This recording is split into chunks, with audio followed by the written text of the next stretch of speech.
বাঁশদ্রোণীতে পুলিশকে ধারালো অস্ত্রের কোপ, পুলিশকে 100 ডায়াল করে ডাকেন এক বৃদ্ধ, তার ছেলে মারধর করেছে, এটাই তিনি অভিযোগ জানান।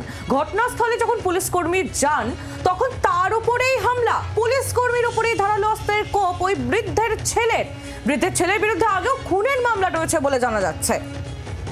বিক্রম দাস রয়েছেন টেলিফোনের প্রতিনিধি। বিক্রম, পুলিশকে ফোন করে ডাকেন বৃদ্ধা, তিনি যান, পুলিশ অফিসাররা যান এবং বাঁচানোর চেষ্টা করেন বৃদ্ধাকে, এবং সে সময় পুলিশের উপরই আক্রমণ, ধারালো অস্ত্রের আঘাত।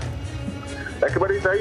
বাঁশদ্রোণীর ব্রহ্মপুর সাউথ রোডের ঘটনা। আজকে সকালবেলা এক বৃদ্ধা তিনি ডায়াল 100-এ ফোন করে বলেন যে তার ছেলে তার উপরে অকথ্য অত্যাচার করছে, তার উপরে হামলা চালাচ্ছে, তাকে মারধর করছে, তাকে মেরে ফেলার চেষ্টা করছে এবং তিনি গুরুতর আহত হয়ে গিয়েছেন। এই তথ্য পাওয়ার পর ডায়াল 100-এর তরফ থেকে, অর্থাৎ লালবাজারের তরফ থেকে বাঁশদ্রোণী থানার কাছে গোটা বিষয়টি জানানো হয়। বাঁশদ্রোণী থানার পুলিশ তৎক্ষণাৎ তারা কিন্তু তাদের পুলিশ ভ্যান নিয়ে এবং অ্যাম্বুলেন্সে, যেহেতু এই বৃদ্ধা বলেছিলেন যে তিনি আহত অবস্থায় রয়েছে, তারা সেই ঘটনাস্থলে পৌঁছায়, অর্থাৎ ব্রহ্মপুর সাউথ রোডে পৌঁছায়।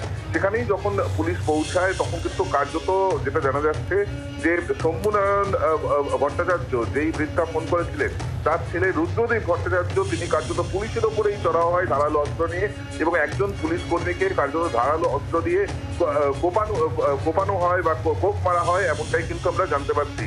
এরপরেই গোটা ঘটনাস্থলে বিশাল পুলিশ বাহিনী নিয়ে আসা হয়, তার সঙ্গে সঙ্গে ডিজাস্টার ম্যানেজমেন্ট গ্রুপের আধিকারিকদেরকেও নিয়ে আসা হয়। কারণ এই ঘটনা ঘটানোর পর এই অভিযুক্ত যুবক সে কিন্তু এমন একটি রিমোট লোকেশনে লুকানোর চেষ্টা করছিল যে পুলিশকে কার্যত ডিএমজির সাহায্য নিতে হয় এবং তারপরে কিন্তু বেশ কিছুক্ষণের চেষ্টায় এই ব্যক্তি রুদ্রদীপ ভট্টাচার্য, তাকে পুলিশ গ্রেফতার করে এবং এই মুহূর্তে যে আহত পুলিশ অফিসার, তাকে কিন্তু এমআর বাঙ্গুর হাসপাতালে নিয়ে যাওয়া হয়েছে।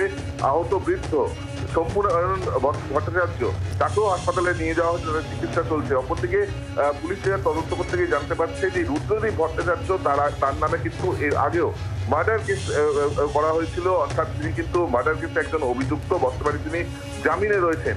এক্ষেত্রে দাঁড়িয়ে কিভাবে এই গোটা ঘটনা ঘটলো, কেনই বা এই বৃদ্ধাকে এইভাবে মারধর করা হচ্ছিল, তাকে প্রাণে মারার চেষ্টা করা হচ্ছিল, কেনই বা পুরো বিষয়টি খতিয়ে দেখছেন তদন্তকারী অফিসাররা। বিক্রম, ধন্যবাদ তোমাকে।